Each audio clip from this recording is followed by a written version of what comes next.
कहानी की शुरुआत में हम जैक नाम के एक आदमी को देखते हैं जो अभी अभी सोकर उठा है। वो उठते ही अपना रेडियो ऑन करता है लेकिन उसमें कुछ नहीं आ रहा होता। जैक को लगता है कि शायद रेडियो खराब हो चुका है। आगे वो अपने कुछ दोस्तों को फोन करने की कोशिश करता है लेकिन उसका फोन भी नहीं चल रहा था। जिसके बाद वो तैयार होकर अपने ऑफिस के लिए निकल जाता है। रास्ते में वो अपनी कार में पेट्रोल डलवाने के लिए एक पेट्रोल पंप पर रुकता है लेकिन दुकान के अंदर जाकर वो देखता है कि कैश काउंटर पर कोई नहीं था। वो किसी को इधर उधर ढूंढने लगता है पर तभी उसे किचन में से धुआं आता हुआ दिखाई देता है। जैक अंदर जाता है तो वो देखता है कि वहाँ पर कोई पानी उबालने के लिए रखकर पता नहीं कहाँ चला गया है। वहीं पास में ही एक टॉयलेट का दरवाजा अंदर से बंद था तो जैक को लगता है कि अंदर कोई तो जरूर होगा, लेकिन जब वो उसके अंदर देखता है तो वो भी खाली होता है। फिर जैक उस जगह से थोड़ा आगे जाता है और देखता है कि पिछली वाली सड़क ही नहीं बल्कि इस सड़क पर भी कोई नहीं है। अब जैक को थोड़ा अजीब लगने लगता है लेकिन फिर वो सोचता है कि चलो ऑफिस जाकर देखते हैं, वहाँ पर कोई ना कोई तो मुझे मिल ही जाएगा। फिर थोड़ा आगे जाने पर उसे घर में कुछ मूवमेंट होती हुई दिखाई हे मूवी के चाहने वालों, हम आपके लिए लेकर आए हैं एक धमाका ऑफर। नेटफ्लिक्स और अमेजोन पर भारी भरकम छूट आपके सामने अभी प्लान लिखे हुए हैं। अगर आपको हमारे प्लान चाहिए तो दिए गए व्हाट्सएप नंबर पर कांटेक्ट करें।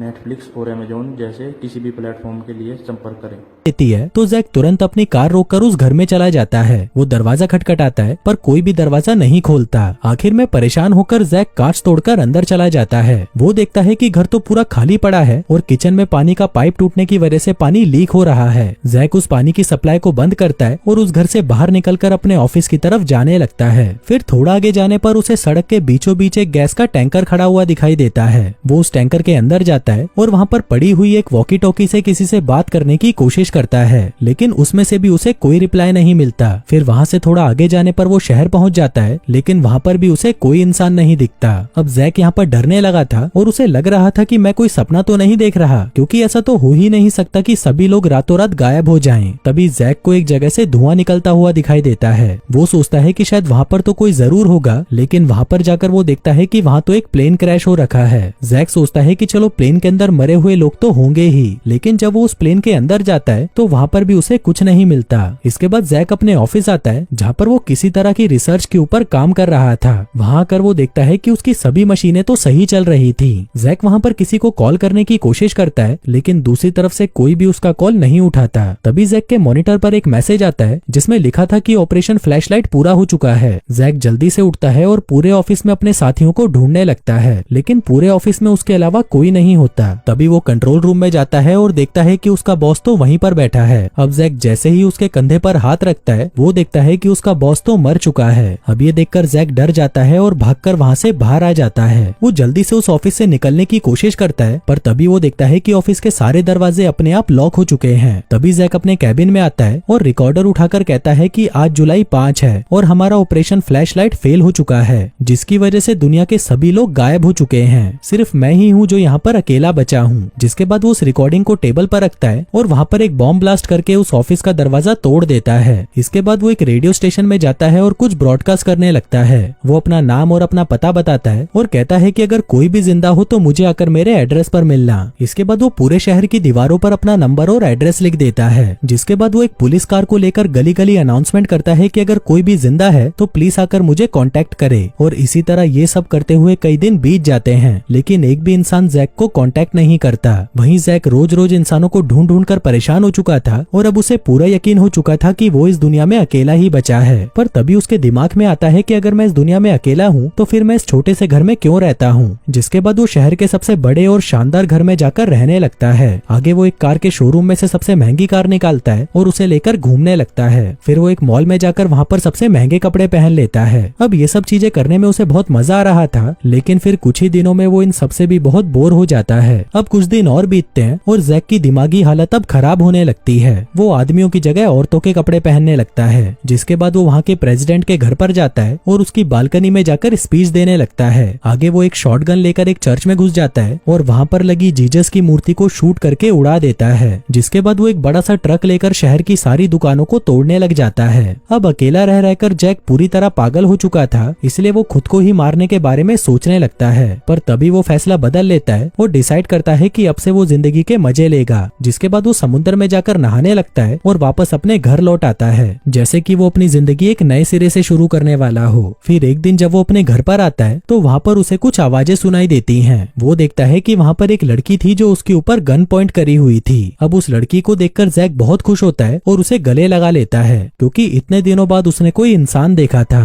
वहीं वो लड़की भी जैक को देखकर बहुत खुश होती है। आगे वो लड़की उसे अपना नाम जेनी बताती है। वो कहती है कि एक सुबह जब मैं सोकर उठी तो सभी लोग गायब हो चुके थे। मैं अकेली ही पूरे शहर में घूम रही थी, पर तभी मैंने दीवारों पर आपका एड्रेस देखा तो मैं यहाँ पर आ गई। अब बातें करते करते जेनी सो जाती है और वहीं जैक भी पास में ही बैठा उसे देखता रहता है, जिसके थोड़ी देर बाद वो भी सो जाता है। अगली सुबह वो दोनों शहर की तरफ जाते हैं, क्योंकि उनको लग रहा था कि अगर हम दोनों जिंदा हैं तो कोई और भी जिंदा हो सकता है। लेकिन काफी ढूंढने के बाद भी उन्हें वहाँ पर कोई इंसान नहीं दिखता। फिर ऐसे ही एक दिन जैक जेनी को अपने एक एक्सपेरिमेंट के बारे में बताता है कि हम वायरलेस एनर्जी बनाने की कोशिश कर रहे थे, लेकिन उस एक्सपेरिमेंट में हम फेल हो गए और मुझे लगता है कि शायद इसी की वजह से सभी लोग गायब हुए हैं। अब ये सुनते ही जेनी डर जाती है और वहाँ से चली जाती है। अब ऐसे ही कुछ दिन और निकल जाते हैं और अब जैक और जेनी एक दूसरे के करीब आने लग गए थे। आगे वो दोनों बाहर आते हैं और अपनी पसंद की वो सारी चीजें करते हैं जो वो हमेशा से करना चाहते थे। फिर एक दिन जब जैक कहीं पर जा रहा था तभी उसके रास्ते में एक ट्रक आ जाता है। जैक अपनी गन लेकर उस ट्रक के पास जाता है तो उस ट्रक में से एक आदमी बाहर निकलता है जिसने मास्क पहना हुआ था। वो जैक पर गन पॉइंट करता है और उससे पूछने लगता है कि तुम कौन हो, तुम जिंदा कैसे बचे और क्या तुम अकेले हो। तभी जैक भी उसे झूठ बोल देता है कि हाँ मैं अकेला हूँ। अब ये सुनकर वो आदमी अपना मास्क उतारता है और जैक से कहता है कि मुझे तो लग रहा था कि इस दुनिया में सिर्फ मैं ही बचा हूँ। पर तभी जैक की वॉकी टॉकी में जेनी की आवाज आती है, जिसे सुनकर वो आदमी कहता है कि ये आवाज कहाँ से आ रही है। अब जैक उसे सब कुछ सच बता देता है कि मेरे साथ एक लड़की है। अब ये सुनते ही वो आदमी कहता है कि मुझे भी अपने साथ ले चलो। आगे घर पहुँचने पर वो दोनों जेनी को देखते हैं, जो कि एक बहुत ही सुंदर ड्रेस पहनकर वहाँ पर खड़ी थी। तभी वो आदमी उन दोनों के पास आकर उन्हें गले लगा लेता है और कहता है कि अच्छा है अब मैं अकेला नहीं हूँ। जिसके बाद वो उन्हें अपना नाम हैप्पी बताता है। अब वो तीनों एक साथ बहुत खुश रहते हैं और साथ में घूमते फिरते रहते हैं। फिर एक दिन वो तीनों एक जंगल में कैंपिंग करने जाते हैं। तभी हैप्पी उन्हें बताता है कि एक बार मेरे और मेरे दोस्त के बीच में लड़ाई हो गई थी और उसने मुझे इतना मारा था कि मुझे लगा मैं मर चुका हूँ, पर जब मुझे होश आया तो मेरे आसपास कोई नहीं था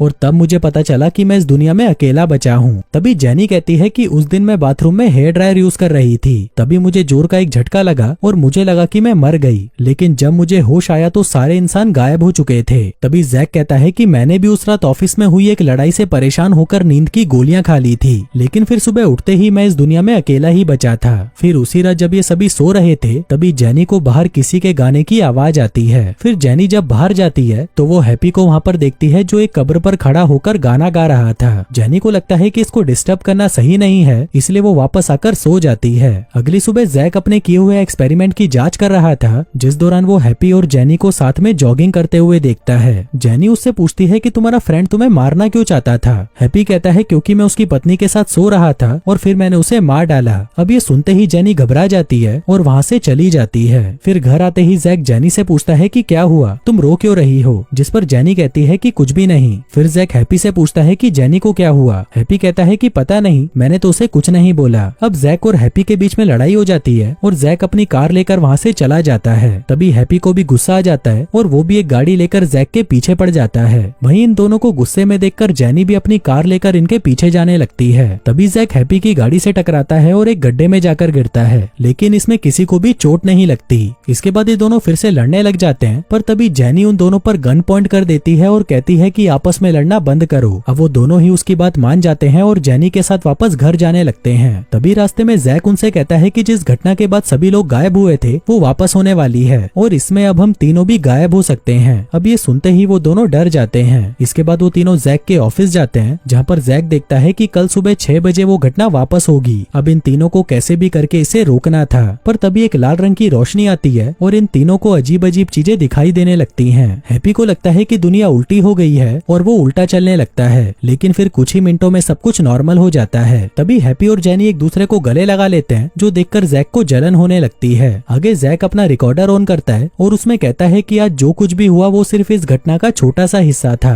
असली घटना तो कल होने वाली है और उसका मेन रीजन है मेरे ऑफिस से निकलता हुआ रेडिएशन। अगर हम मेरे ऑफिस को ही खत्म कर दें तो सब कुछ वापस नॉर्मल हो जाएगा। इसके बाद वो तीनों एक गोडाउन में जाते हैं, जहाँ पर ट्रक भरकर बारूद पड़ा हुआ था और इतना बारूद काफी था जैक के ऑफिस को बर्बाद करने के लिए। आगे हैप्पी उस ट्रक को लोड करके ऑफिस की तरफ निकल पड़ता है और वहीं जैक और जेनी भी उसके आगे चल रहे थे। इसी दौरान जैक जेनी से कहता है कि हम दोनों पहले कितने क्लोज थे, लेकिन हैप्पी के आने के बाद तुम मुझसे दूर जा चुकी हो, इसलिए अब तुम सच बताओ कि तुम मुझे पसंद करती हो या हैप्पी को। जेनी कहती है कि मुझे तुम दोनों ही पसंद हो, लेकिन हैप्पी को लेकर मेरे अंदर हमदर्दी है। मैं उसको जैसा समझ रही थी वो वैसा इंसान नहीं है, बल्कि वो तो बहुत ही अच्छा है। जिसके बाद वो जैक की कार से निकलकर हैप्पी के ट्रक में जाकर बैठ जाती है। अब ये देखकर जैक को गुस्सा आने लगता है, लेकिन वो बेचारा कुछ कर नहीं सकता था। पर तभी जैक देखता है कि उसके रेडियो में अलार्म बज रहा है, जिसका मतलब था कि उसके लैब में रेडिएशन लेवल बहुत ज्यादा बढ़ चुका है और अगर ये लोग ट्रक को ऑफिस के पास भी लेकर गए तो ट्रक में पड़ा हुआ बारूद ब्लास्ट हो जाएगा और हैप्पी और जेनी वहीं पर खत्म हो जाएंगे। अब जैक जल्दी से ये बात हैप्पी को बताने की कोशिश करता है, लेकिन वहीं हैप्पी को लगता है कि शायद जैक को उससे जलन हो रही है, इसलिए वो अपना रेडियो ही ऑफ कर देता है। तभी जैक उसके ट्रक के आगे अपनी गाड़ी लाकर खड़ी कर देता है और उन दोनों से कहता है कि तुम लोग पागल हो गए हो क्या? अभी मेरे ऑफिस में रेडिएशन लेवल बहुत ज्यादा है और अगर वहाँ पर हम ट्रक लेकर गए तो तुम दोनों भी मर जाओगे। इसके बाद वो दोनों ऑफिस के दूर एक टावर पर जाते हैं, जहाँ पर जैक कहता है कि मुझे शहर जाकर कुछ सामान लाना होगा, जिससे हम इस ट्रक को बिना किसी ड्राइवर के ऑफिस के पास पहुँचा दें। जो कहकर वो उन दोनों को वहीं छोड़ देता है और खुद कार लेकर शहर की तरफ चला जाता है। उधर हैप्पी और जेनी से अब कंट्रोल नहीं हो रहा था, इसलिए वो दोनों वहीं पर इंटीमेट हो जाते हैं। फिर थोड़ी देर बाद जब वो दोनों बाहर देखते हैं तो वहाँ पर जैक होता है, जो खुद ही उस ट्रक को ऑफिस के पास ले जा रहा था। दरअसल जैक इस सब का जिम्मेदार खुद को मानता है और उसको लगता है कि उसी की वजह से सभी लोग मारे गए, इसलिए वो अपनी जान देकर हैप्पी और जेनी को बचाना चाहता था। इसके बाद वो उस ट्रक को सीधा अपने ऑफिस में घुसा देता है और तभी वहाँ पर एक जोर का ब्लास्ट होता है। पर तभी उनको वो लाल लाइट फिर से दिखाई देती है और हम जैक को देखते हैं, जो वहाँ से कहीं और आ चुका है। वो देखता है कि वो एक बीच पर है और उसके आसपास कोई भी नहीं है। और दोस्तों, इसी के साथ ही ये कहानी यहीं खत्म हो जाती है।